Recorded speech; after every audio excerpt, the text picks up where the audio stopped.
चलो फाइनली ये पल आ ही गया जब मैं आसमान में खुले पंछी की तरह उड़ पाऊं। यस, और तुम्हारी ये उड़ान मैं अपने कैमरा में कैप्चर करूंगी। लेकिन मिस्टर आजाद पंछी, कहीं आसमान में इतनी दूर मत उड़ जाना कि आसमान में गुम ही हो जाओ।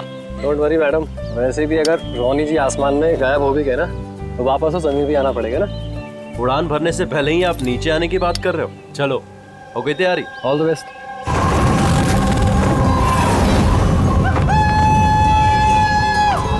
Yes, this is so much fun! Oh my God! Woohoo! Yes, come on, keep going, keep going. Alia, I love you! Ronnie, I love you too. वाह, लगता है काफी एक्सपीरियंस है इन उड़ान का। Of course, अमेरिका में उसने काफी एडवेंचर स्पोर्ट्स ट्राई किए हैं, पंजी jumping, paragliding and what not. बस इंडिया में कभी कुछ ट्राई नहीं किया था, और अब जब इंडिया में आए ही हैं हॉलिडे के लिए तो क्यों ना कुछ ट्राई करें।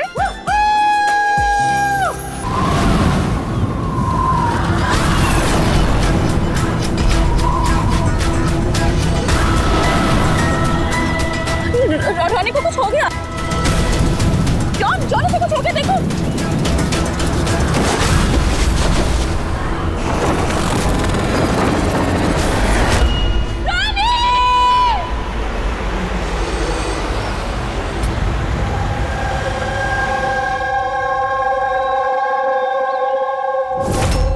मैं और रोनी तो यहाँ हॉलिडे मनाने आए थे। मुझे क्या पता था कि ये रोनी का आखिरी दिन साबित होगा।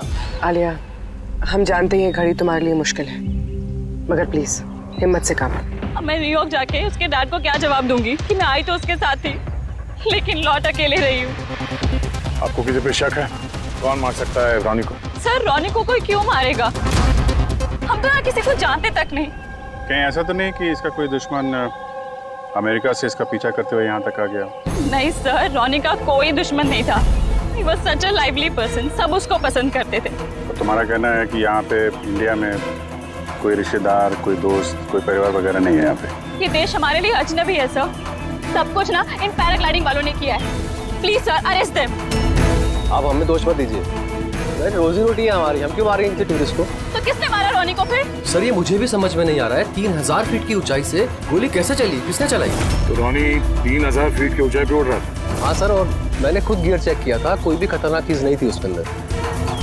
और उसके आसपास किसी को उड़ते हुए देखा आसपास? नहीं सर, कोई भी नहीं था।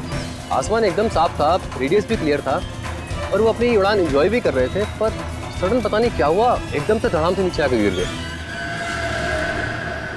ये जो घाव है ना, तो ऐसा लगता है कि काफी दूर से गोली चली है, शायद किसी राइफल से। हाँ, राइफल ही होगी, क्योंकि जिस हाइट में ये उड़ान भर रहा था वहां से तो कोई शार्प शूटर ही गोली चला सकता है, किसी राइफल से। जॉन, यहाँ आसपास किसी को गन या राइफल के साथ देखा है क्या तुमने? यहाँ पर गन लाना अलाउ नहीं है। आप असली गन की बात कर रहे हैं, वो दिवाली वाली पटाखे की बंदूक भी नहीं ला सकता कोई। आप लोगों ने देखा यहाँ पर किसी को? नहीं मैम। नहीं तो? नहीं देखा। नहीं मैम। अच्छा आलिया, जब आप यहाँ पर आई रोनी के साथ, आपको किसी पे शक हुआ? कोई आप लोगों को फॉलो कर रहा हो, कोई आदमी जो गड़बड़ लगे? नहीं सर, ऐसा तो कोई नहीं था। तो क्या गोली आसमान से चली है क्या? सर, मैंने बताया ना, रोनी जी के आसपास में कोई उड़ नहीं रहा था, तो फिर आसमान से गोली चलाएगा कौन? हाँ सर, आसमान में कोई भी नहीं था। आप चाहें तो एक फुटेज चेक कर सकते हैं, इसमें कोई भी नहीं है साथ में।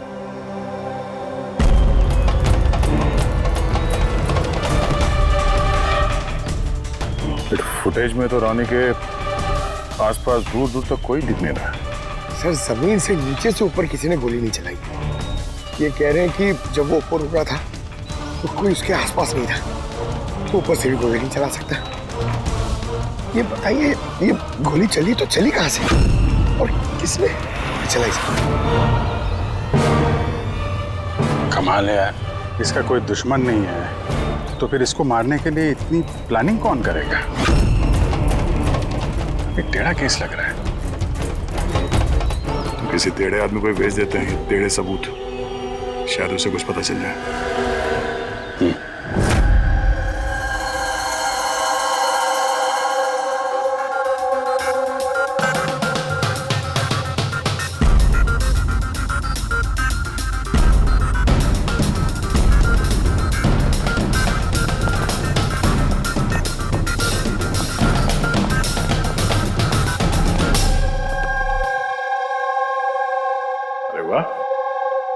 आज आप दोनों जिस कदर काम में डूबे हुए हो, ऐसा लगता है कि बहुत सारे सुराग देके भेजने वाले हो हमें यहाँ से।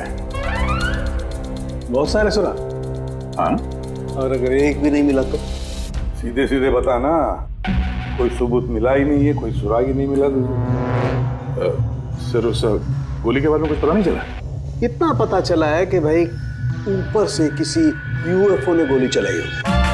यार सालों के क्या बच्चों जैसे यूएफओ की बातें करते हो, और ये क्या है ये बता, हमें समझाने के लिए किया है क्या? हाँ बता। ये देखो बॉस, रॉनी ग्राउंड से 3000 फीट की ऊंचाई पर उड़ान भर रहा था और गोली लगी है उसे इससे भी ऊपर से, लगभग 1000 फीट की ऊंचाई से, और ये गोली 60 डिग्री के एंगल से लगी है उसे। मुझे तो सोच सोच के चक्कर आ रहे हैं। आसमान में ऊपर से कौन गोली चला सकता है रोनी पे, और वो भी कैसे? अभी ठहर जा, और चक्कर आएगा। बॉस, ये गोली लगभग 3 किलोमीटर की दूरी से चली है ना, बड़ी अजीब बात है। गोली 3 किलोमीटर की दूरी से चलती है, 60 डिग्री में आती है, रॉनी के गले में घुस जाती है टेढ़ी। मतलब राइफल भी इस्तेमाल की है, बड़ी पावरफुल। बिल्कुल बॉस, राइफल भी पावरफुल है और गोली चलाने वाला भी पक्का निशानेबाज। इतनी ऊंचाई पर हवा बहुत तेजी से बहती है और टेम्परेचर भी ऊपर नीचे होता रहता है, फिर भी उसका निशाना चूका नहीं, एकदम अचूक पॉइंट पे लगा। गोली चलाने वाला भी मंजा हुआ खिलाड़ी है सर, एक शार्प शूटर। बिल्कुल, और ऐसे शार्प शूटर आसानी से तो मिलते नहीं जो ऐसा कारनामा कर जाए। लेकिन सर हमने सारे वीडियोस देख डाले। जब रॉनी आसमान में था तो उसके आसपास ना तो कोई चॉपर था ना पैराशूट, आसमान एकदम साफ था सर। वही तो समझ में नहीं आ रहा है कि ये किलर, ये गोली चलाने वाला था कहां पर, जबकि सारा आसमान साफ था, जब बादलों में छुप कर बैठा था। और सर वो गोली से क्या पता चला? कुछ नहीं मिला पूर्वी। मैंने बैलिस्टिक डिपार्टमेंट का पूरा डेटाबेस चेक किया। ऐसी गोली का तो कोई रिकॉर्ड ही नहीं है। सर, ये गोली जरूर कस्टम मेड बनवाई गई है। हाँ, अपने हिसाब से बना ली गोली, एक ऐसी गोली जो 3 किलोमीटर से चलती है और बिल्कुल निशाने पे लगती है। और सर अगर ये गोली इतनी जबरदस्त है तो इसकी राइफल भी काफी स्पेशल होगी। हाँ, एक काम करते हैं, ये गोली फायर आर्म्स विंग और बैलिस्टिक डिपार्टमेंट में भेजते हैं, देखते हैं क्या रिपोर्ट आती है। अब ये जो भी कोई है इतने ऊपर चला गया खून करने के लिए, अब जल्द से जल्द इसे जमीन पर लाते हैं।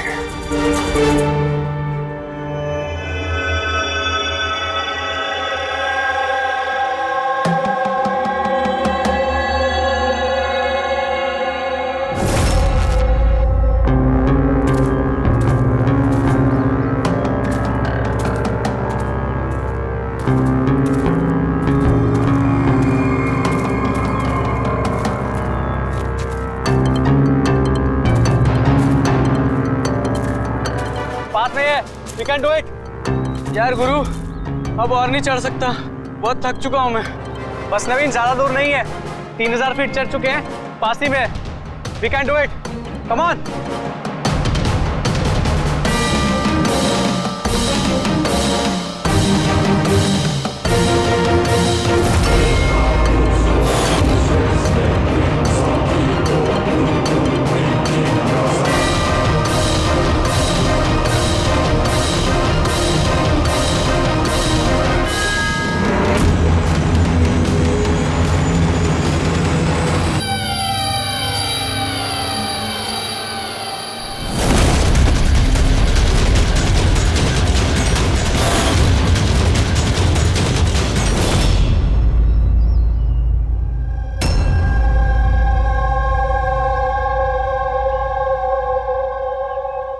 ऐसे लग रहा है जैसे रॉनी के मर्डर की फोटोकॉपी देख रहे हैं। 3000 फीट की ऊंचाई पे ठीक वैसे ही गोली मारी है सर के पीछे। इसको भी ऊपर से गोली। क्या आप लोग जब ट्रैकिंग कर रहे थे तो ये हितेन के पीछे भी कोई था क्या? नहीं सर, हितेन ही सबसे पीछे था सर। सर ये देखिए फोटोज। सर ये वही जगह जहाँ पे ये सब कुछ हुआ। कमाल है। पीछे तो सिर्फ खुला आसमान है, ऐसी कोई जगह दिख ही नहीं रही जहां से गोली चलाई जा सके। फिर इसे गोली कहां से लगी? दोनों केसेस में पता नहीं चल रहा है कि गोली चली कहां से है। सर एकदम सही कह रहे हैं। आसमान से कोई कौवा या कबूतर थोड़ी गोली चलाएगा। ये गोली चली तो चली कहां से? और ये दोनों गोलियां 24 घंटे के अंदर अंदर चली। मुझे लगता है इन दोनों केसेस का आपस में कोई ना कोई कनेक्शन तो है। तो ये हितन काम क्या करता था? सर वो कॉलेज स्टूडेंट था सर, मुंबई ग्रेजुएशन करने आया था सर। ट्रैकिंग का बहुत शौक था उसको। जी, समझ में नहीं आ रहा कोई एक कॉलेज स्टूडेंट को मारने के लिए इतनी प्लानिंग क्यों करेगा? वही तो, पहले रॉनी और अब ये हितन। इससे पहले कि आसमान से चलने वाली गोली का कोई तीसरा शिकार हो जाए, इस खूनी तक पहुंचना होगा जल्दी से जल्दी। पिछले 24 घंटों में 2 खून हुए हैं, दोनों जवान बच्चे हैं, और दोनों को मारने का तरीका भी क्या, हाई प्रोफाइल। सर दोनों की मौत हुई है एडवेंचर स्पोर्ट्स करते हुए। जमीन से हजारों फीट ऊपर मारा है सर। मगर सर सोचने वाली बात है कि खूनी ने ये एडवेंचर स्पोर्ट वाला समय ही क्यों चुना इनको मारने के लिए? वो तो उन्हें कभी भी मार सकता था। इतनी लंबी प्लानिंग 2 बच्चों को मारने के लिए। सिर्फ प्लानिंग ही लंबी नहीं दया, गन भी लंबी। ये ऐसी। ये कौन सी राइफल है सर? ये है TX-65, रशियन गन है बॉस, लॉन्ग रेंज। ऐसी ही गन से मारा गया हो। सालुंके साहब, क्या इस गन से 3 किलोमीटर दूर निशाना लगाया जा सकता है? हाँ फ्रेडी, शूटिंग रेंज में ट्राई करके देख लिया है, इसकी रेंज 3 किलोमीटर से ऊपर ही है। ऐसी गन तो आर्मी वालों के पास या फिर आतंकवादियों के पास ही मिलेगी। बिल्कुल बॉस, और इसीलिए मुझे लगता है कि ये सिर्फ मर्डर का मामला नहीं है, कोई बहुत बड़ा गुनाह होने वाला है, लार्ज स्केल पर। दया सर, काम करो, दिल्ली में जाओ इंडियन इंटेलिजेंस विंग में, और पता लगाओ कि ये ऐसी गन किसके हाथ लगी थी और कैसे।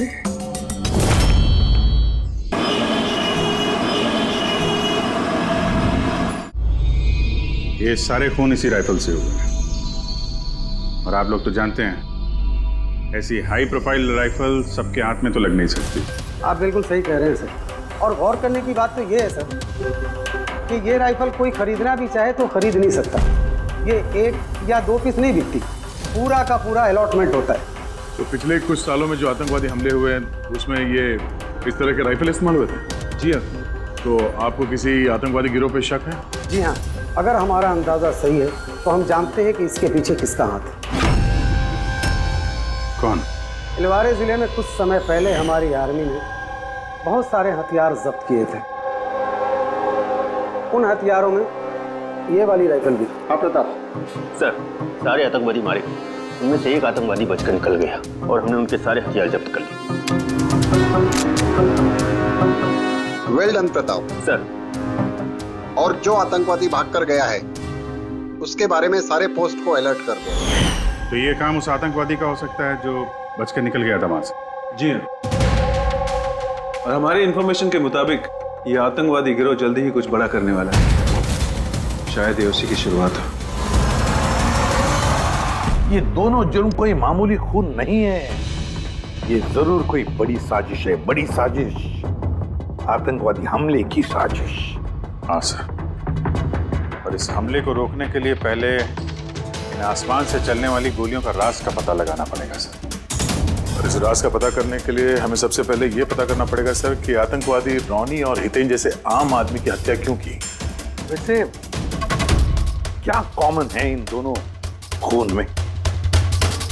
सर, दोनों मर्डर हवा में हुए, दोनों बार गोलियां ऊपर से चली, हाई प्रोफाइल राइफल से। किसी प्रोफेशनल शार्प शूटर का काम है सर ये।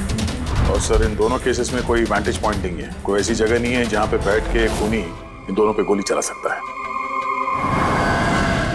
वैंटेज पॉइंट, वैंटेज पॉइंट, यही तो वजह नहीं हो सकती है? तो आप कहना चाह रहे हैं सर कि खूनी के पास कोई जगह नहीं थी बैठ के गोली चलाने की, और उसे ये पक्का करना था कि उसका टारगेट छूटे ना, उससे कोई चूक ना हो, इसलिए वो इन दोनों पे प्रैक्टिस कर रहा था। Exactly Abhijeet, exactly. वो निशानेबाजी की प्रैक्टिस कर रहा था। मतलब सर उसका असली टारगेट कोई और है? सर अगर कोई वैंटेज पॉइंट था ही नहीं तो फिर वो हवा में गोलियां कहां से चला रहा था? पंकज, तुम्हारे सवाल का जवाब तुम्हारे सवाल में ही है। ये बताओ कि मेरा मतलब है इंसान हवा में कैसे उड़ता है बिना पंखों के? सर एरोप्लेन से या फिर हेलीकॉप्टर से। बस तुम्हारा जवाब मिल गया। लेकिन सर वहाँ क्राइम सीन पे ऊपर आसमान में कोई चॉपर तो उड़ नहीं रहा था, ना ही कोई केबल कार थी वहां पे। तो दया कुछ और होगा, कुछ और होगा। अभिजीत, मैप निकालो। वहां उस पैराग्लाइडिंग और माउंटेनियरिंग कैंप के आसपास देखो। मेरा मतलब है ऐसा कुछ है क्या जहां से आदमी हवा में उड़ सके? जंगल है, और हाँ, ये 2 हॉट एयर बैलून रेंजेस भी हैं। सर देखो, जहां पर खून है उसके आसपास कितने रेडियस में है ये? सर ये दोनों 60 किलोमीटर के रेडियस में है। तो एक बात तो पक्की हो गई, खूनी वहां पर उस हॉट एयर बलून में बैठा था और वहीं से उसने गोली चलाई 3 किलोमीटर की दूरी पे। सर अगर किसी को हॉट एयर बैलून की सवारी करनी है तो पहले से बुकिंग करनी पड़ती है, कोई ऐसे ही नहीं जा सकता। कोई बात नहीं, तो वहां उस हॉट एयर बलून रेंज के ऑफिस में जाकर पता लगा कि ऐसा कौन सा टूरिस्ट था जिसने उन 2 दिनों में दोनों हॉट एयर बलून में सवारी की थी। ये टोटल 12 लोगों की लिस्ट है जो उस दिन हॉट एयर बैलून में बैठे थे। कुछ लोग अलग बैठे थे और कुछ लोग ग्रुप बना के बैठे थे। तुम्हें कुछ याद है कि इनमें से कितने लोगों के पास कोई सामान या कोई बैग्स थे? या फिर कोई बदमाश जैसा दिख रहा हो? नहीं, बदमाश तो कोई नहीं लग रहा था, लेकिन एक बूढ़ी आंटी थी जिन्होंने बैकपैक रखे हुए थे और वो चश्मा और टोपी भी लगाई हुई थी। हाँ, हम भी हैरान थे कि इस उम्र में ऐसी ट्रैवलिंग का जज्बा। और जब फोटोज खींची जा रही थी तो वो शर्मा रही थी और अपना मुंह छुपा रही थी। ये बूढ़ी आंटी शार्प शूटर सुनने में थोड़ा अजीब नहीं लग रहा है? हाँ सर, मैं ही पायलट हूँ इधर। 25 फरवरी को कुल मिलाकर सर मैंने 6 लोगों को एयर बैलून की सवारी करवाई थी और 2 लोगों को दिनेश ने सर। अच्छा, तो उनमें से कोई गड़बड़ टाइप का आदमी लगा या जिसके पास कोई सामान वगैरह हो? सर ऐसा तो कोई नहीं था। हाँ, एक बुजुर्ग आदमी था, पता नहीं बात बात पर क्यों चिल्ला रहा था। शायद उसका मूड खराब था या खड़ूस था शायद। उसके हाथ में कुछ सामान था क्या?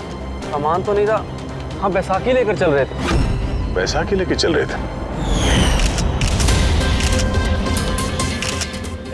तुम लोग की हिम्मत कैसे हुई मेरी तस्वीर लेने की बिना मुझसे पूछे? जरा भी तमीज है कि नहीं है? उड़ाओ उसे, उड़ाओ। अच्छा, फोटो खींचने पे नाराज हो गए? कितनी अजीब बात है ना सर। लोग हॉट एयर बैलून पे रोज रोज तो बैठते नहीं हैं, तो वो खुद ही फोटो खिंचवाना चाहते हैं ताकि वो इस मेमोरी को हमेशा अपने पास रख सकें। और कोई खास बात याद है उनके बारे में? सब पता नहीं बतानी चाहिए या नहीं। नहीं नहीं, बोलो, जो भी याद है खुल के बताओ। उन्हें चलता देख के लग नहीं रहा था कि उन्हें बैसाखी की जरूरत होगी, पर फिर भी उन्होंने बैसाखी पकड़ रखी थी। अच्छा,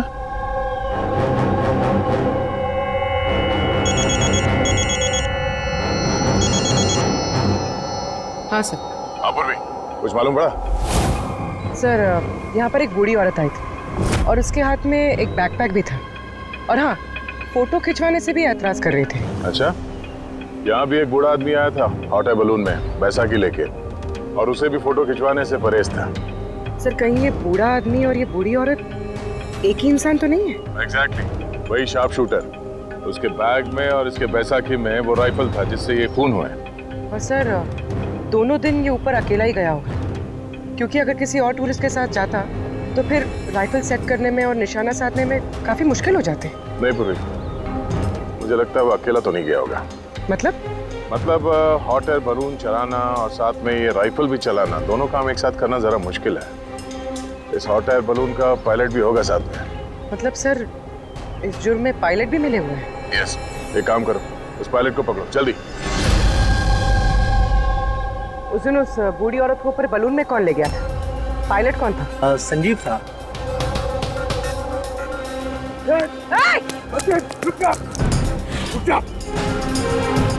ना तुम मुझे मार पाओगे और ना ही उसे। सचिन!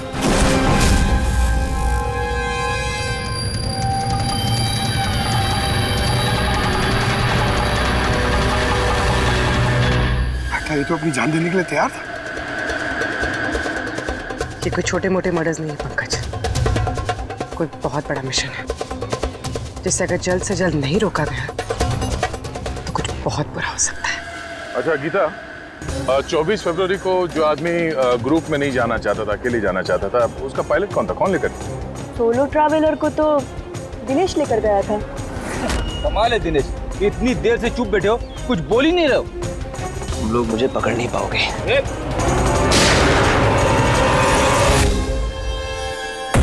अभी यमराज तुझे अपॉइंटमेंट देने के मूड में नहीं है। जब तक हमारे सवालों का जवाब नहीं मिल जाता तुझे जिंदा रहना पड़ेगा। चल। मार लो, जितना मार सकते हो मार लो, मुझे कोई फर्क नहीं पड़ता। वैसे भी तुम्हारे इन कानून के कमजोर थप्पड़ों में इतनी ताकत नहीं है कि मेरी जुर्म की मजबूत हड्डियों को गला सके। समझे? तुम्हारे साथ जोर जबरदस्ती करना होता तो उसके लिए तो 2 मिनट का काम है हमारे लिए, पर बाद में ख्याल आता है तुम्हारे परिवार का, तुम्हारी बहन।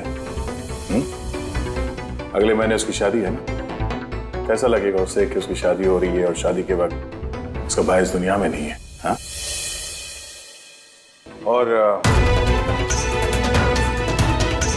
तुम्हारी माँ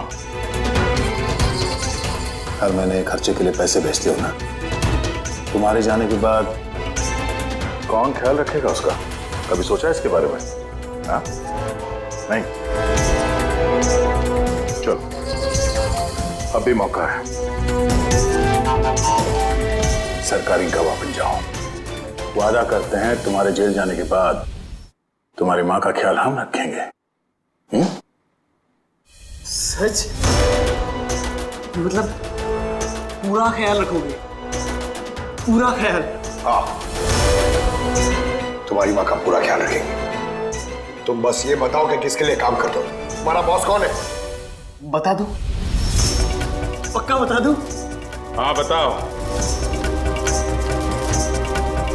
मैं जिसके लिए काम करता हूं ना, मेरा बॉस है सर, उसका नाम है एसीपी प्रद्युम्न।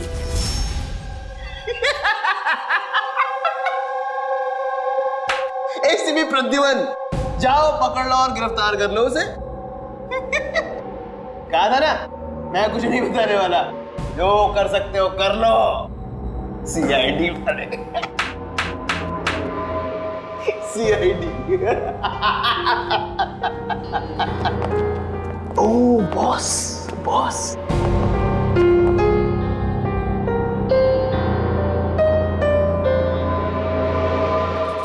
कोई बात नहीं, कुछ मत बताना। अब हम ना तुमसे कुछ पूछेंगे, कुछ बताने के लिए तुम पर जोर जबरदस्ती करेंगे, कुछ नहीं, सिर्फ एक करेंगे, हम तुम्हें सोने नहीं देंगे। सोने नहीं देंगे? वैसे भी मैं अगर जागता रहा तो मैं कुछ बताने नहीं वाला हूं आप लोगों को। कोई जरूरत नहीं, कुछ मत बताओ, पर सोने नहीं देंगे तुम्हें। ओके? यार दया, मैंने तो सुना है कि आदमी खाने पीने के बगैर तो काफी दिनों तक सरवाइव कर सकता है, लेकिन सोए भी ना, कितना तड़पेगा ये बेचारा। बड़ी बुरी मौत मरेगा, मुझसे तो देखा नहीं जाएगा।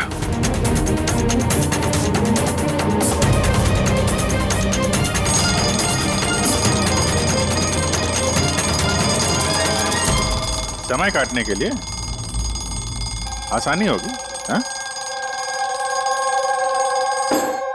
अपने जिंदगी के आखिरी पल अपनी आंखों के आगे गुजरते हुए देखो, ठीक है? Thank you. सोने मत देना इसको।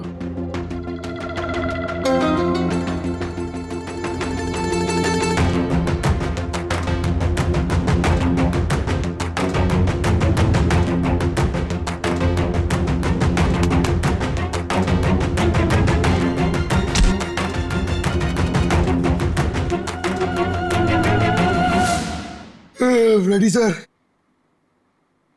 अरे कहाँ हो यार?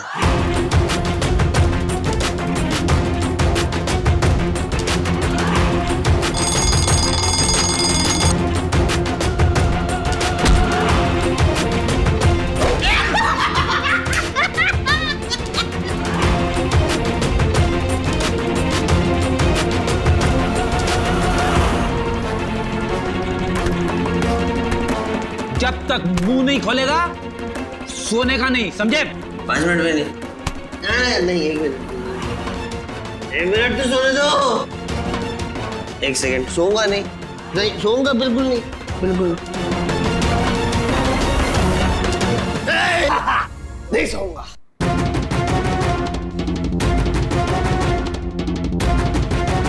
बस अब टूटने वाला ही है।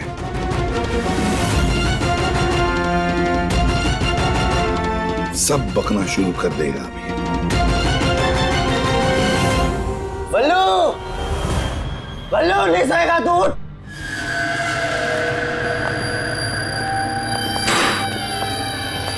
क्या सोना चाहता है? तो सोने देंगे ना भाई, क्या प्रॉब्लम है? चलो हम सोने देंगे तुम्हें। खाली ये बताओ कि तुम्हारे गिरोह का प्लान क्या है? हाँ बता दो। मेरा नाम दिनेश नहीं है। मेरा नाम हाँ मेरा नाम बल्लू है, दिनेश नहीं है मेरा नाम। और मुझे स्पेशली इसी मिशन के लिए तैयार किया गया था। और जो 2 मर्डर हुए थे ना, वो प्रैक्टिस थी। हमारा असली मिशन है उसको मारना। और क्या नाम है उसका? Steve Mulder. स्टीव मल्डर, वो इंटरनेशनल पीस मीडिएटर, शांति दूत जो हमारे देश आया है, दुश्मन देशों के बीचों शांति का करार करवाता है, आतंकवाद बंद करने के लिए। किसी भी हम नहीं चाहते कि आतंकवाद कभी रुके। और स्टीव मल्डर तो मरेगा, तुम लोग कुछ नहीं कर सकते। और तो कर भी लोगे ना, उसको बचा भी लिया ना, और स्टीव मल्डर को खत्म कर देंगे हम। हमारा जो शार्प शूटर है ना, एकदम रेडी। कहाँ मारने वाले हैं और कब? बोल। वो जब कॉन्फ्रेंस में भाषण दे रहा होगा ना, वो सबसे सही वही सबसे सही समय वही सबसे सही समय होगा, क्योंकि उस समय उसके आसपास सिक्योरिटी वाले नहीं होंगे। और जो कॉन्फ्रेंस है ना, ये बिल्डिंग की छत पे है, तो हॉट एयर बैलून पे हमारा शार्प शूटर जाएगा, वही गोली मारेगा। कॉन्फ्रेंस 1 घंटे में चालू होने वाला है, अभी जल्द से जल्द पहुंचना होगा। अरे तुम लोग कितनी कोशिश कर लो, नहीं बचा पाओगे उसे। और हाँ, अगर तुम लोगों ने बचा भी दिया ना, तो हम दोबारा प्लान बनाएंगे, दोबारा मार देंगे। कौन मारेगा? कैसा दिखता है वो? अरे मैंने उसकी शक्ल नहीं देखी अभी तक। जब भी आता है भेज बदल के आता है। तुम लोग क्या उसमें पकड़ोगे? हॉस्पिटल ले जाओ जल्दी। सर, क्या हम हॉट एयर बलून रुकवा नहीं सकते जब तक ये कॉन्फ्रेंस पूरी न हो जाए? नहीं फ्रेडी, ये हॉट एयर बलून हम नहीं रुकवाएंगे। अगर आज रोक दिए तो कल दूसरा प्लान करेंगे। आज का प्लान हमें पता है, हम आज ही भिड़ेंगे इनसे।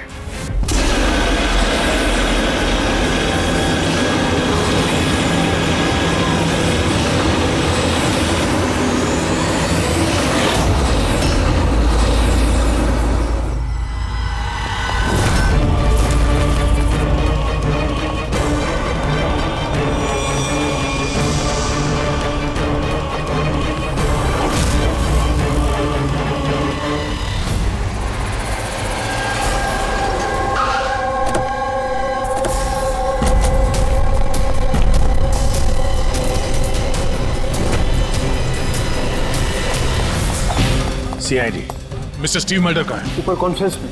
हमें ले चलो उनके पास, जल्दी हरी।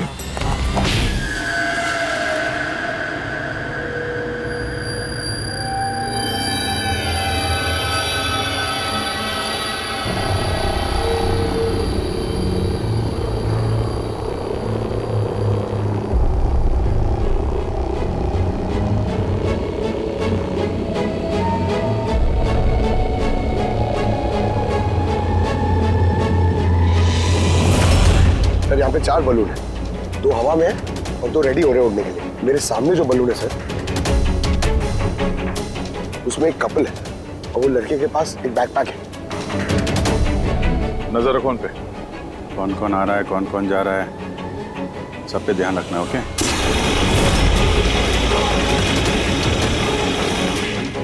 सर उनका बलून टेक ऑफ हो गया सर। हाँ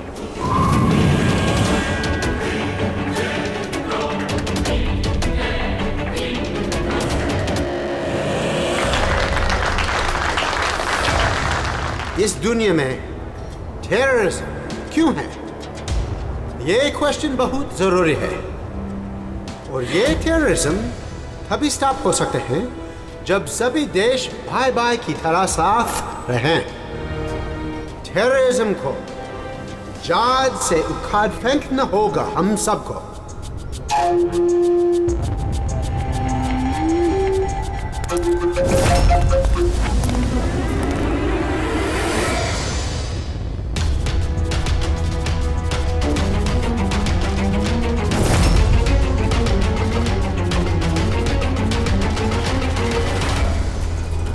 तो म्यूजिशियन है, उड़ने की तैयारी में है।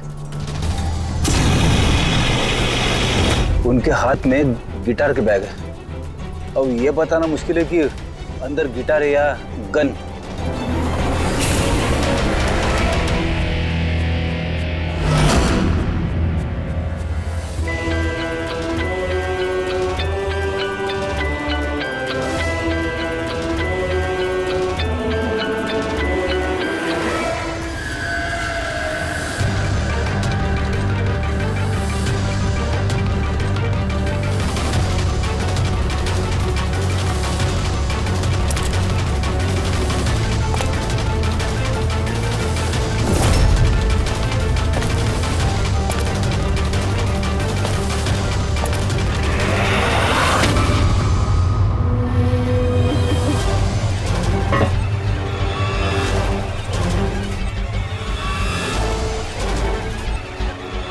सर और एक आदमी आया है, उसके पास एक बैकपैक और एक क्रच है।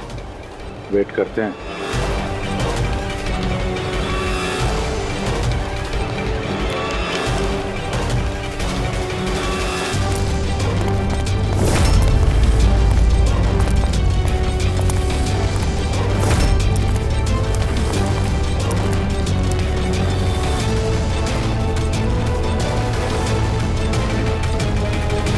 सर कैमरा क्रू वाले आए हैं, उनके पास 2 बैग है। Camera crew?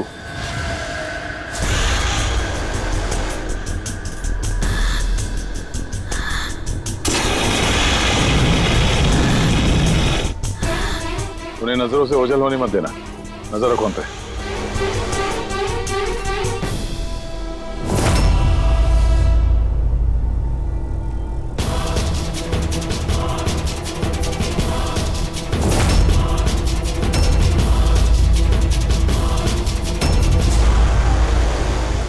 यहाँ तो बहुत सारे बलून उड़ रहे हैं। सुसाइड बॉम्बिंग क्या है?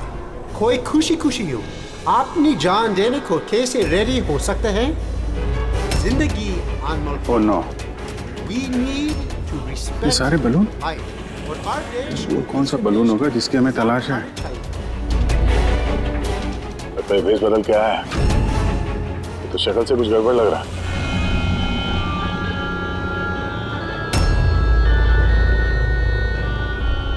क्या? वो गिटार वाले पे नजर रखो। अपनी गलतियों से सीखना चाहिए हमें, ताकि World War I और World War II जैसे ये तो गिटार है। चल क्या रहा है ये? ऊपर जाके ये लोग म्यूजिक बजाने वाले हैं क्या? बाकी तो सारे बलून्स निकल गए, एक रह गया। मतलब सर इस बलून में हमारा sharp shooter. Wait and watch. ये अपनी जगह से हिल रहा है। Camera crew. सर ये कहाँ गायब हो गया?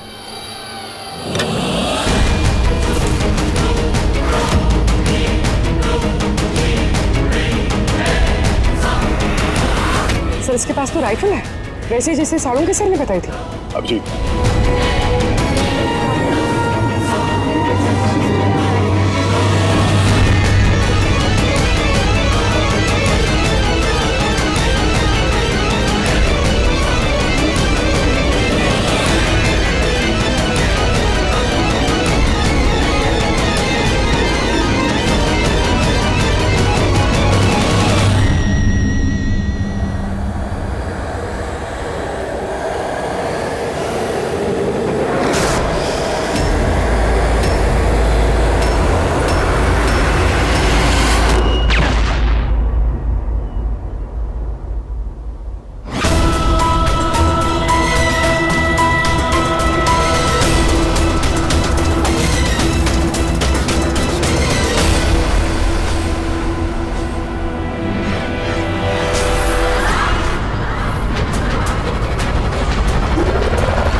Mister Steve, your life is in danger.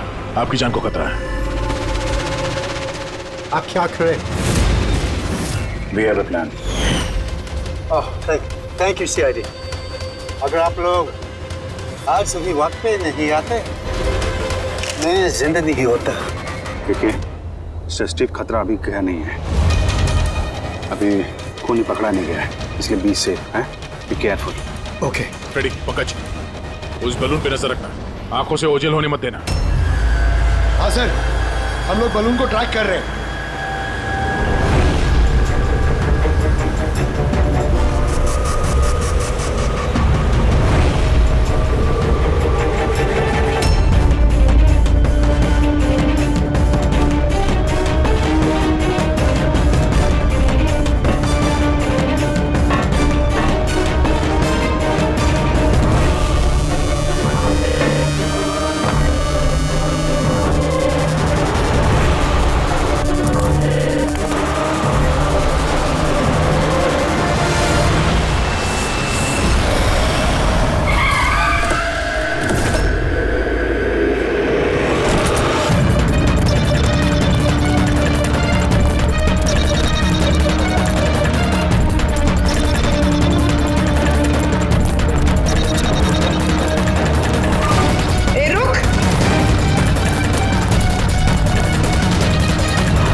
Good job.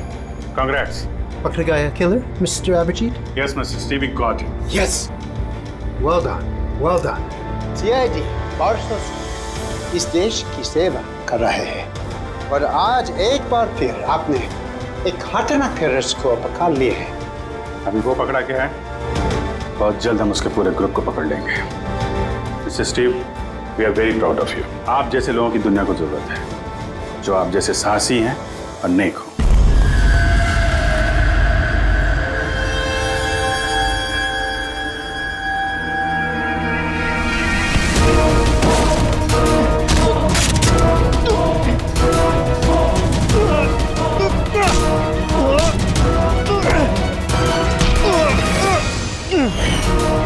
तो तुमने भेस बदलकर अमी और हितेन का खून किया था। तो मिस्टर शार्प शूटर, अब जेल की उड़ान भरना फांसी पे छूट दे रहे, समझा? तुम्हें क्या लगता है तुमने मुझे पकड़ लिया तो स्टीव जिंदा बच जाएगा? कभी नहीं। हमारी तादाद इतनी ज्यादा है कि तुम्हारा कानून हमें ढूंढते ढूंढते थक जाएगा, लेकिन हम खत्म नहीं होंगे। खत्म होगा तो तुम्हारे ये देश। एक खटमल हमारे देश पे बुरी नजर डालने वाले आए और चले गए। जानता है हमारे देश को आजाद हुए कितने साल हो गए? 70 साल। और पिछले 70 सालों में हमारे देश के वीरों ने न जाने कितने आतंकवादियों का खात्मा किया है। आज तेरी बारी है, कल तेरे साथियों की बारी होगी। हमारा देश रहेगा और खुशहाल रहेगा। और अगर इस देश से किसी चीज का खात्मा होगा, वो है आतंकवाद, समझा? आतंकवाद।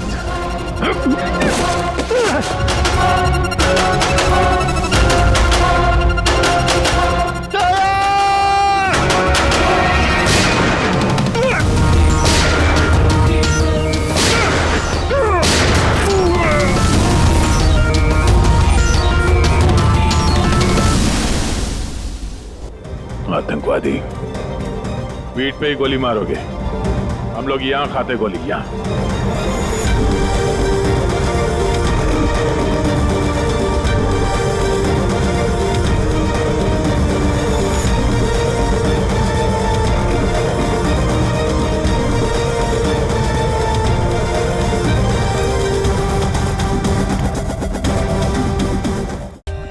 For more updates, subscribe to our channel, click the show links and enjoy watching the videos.